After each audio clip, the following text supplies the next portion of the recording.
donde no solamente, porque recuerden que Calderón entra al negocio del crimen organizado, es el primer presidente que abiertamente entra al negocio y el beneficio directo económico del negocio de la industria económica que significa el narcotráfico y el crimen organizado. Y a partir de ese momento, no solamente entrega nuestro territorio a la cuestión de la droga, a la cuestión de la siembra, fabricación y, por supuesto, transportación de la droga, sobre todo al primer consumidor de droga del mundo, que es Estados Unidos. No solamente eso, sino que además las células del crimen organizado empiezan también, muchas de ellas, como eran en cuestión de transportación, fabricación, cultivo de droga, estaban ya amparados por el gobierno de Felipe Calderón, porque a unas células del crimen les garantiza el libre tránsito, el que pudieran fabricar, el que pudieran sembrar, el que pudieran transportar la droga, y a otros los combate y utiliza al cártel de Sinaloa justamente para asesinar y exterminar a los grupos contrarios, ¿no? En ese sentido, muchas de estas células del crimen organizado, al ver que el ejército, que la Policía Federal de García Luna estaban abiertamente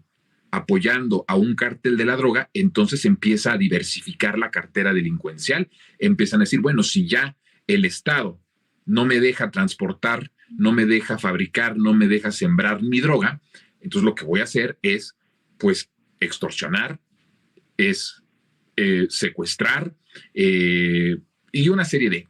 muchísimos delitos, que no eran delitos, que si revisamos las estadísticas hasta antes del 2000,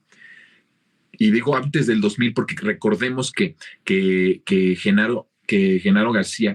García Luna tenía o empezó desde el priismo, pero muy protagónicamente en lugares estratégicos que permitían el negocio de la droga en nuestro país desde los gobiernos panistas. Entonces, a partir de 2000 empezamos a ver una alza en diferentes delitos que no eran delitos que tuvieran un impacto en el país hasta antes de la llegada del panismo, y empiezan a crecer todos estos delitos. Entonces, estamos viendo ese contexto con todo lo que esto significa, ¿no? Porque estamos dejando en claro que la responsabilidad de todo lo que está sucediendo en estos momentos en el país sigue siendo una guerra de exterminio, que para efectos prácticos y para efectos reales, pues una guerra la declaras en una cuestión de segundos, pero parar la guerra lleva incluso décadas.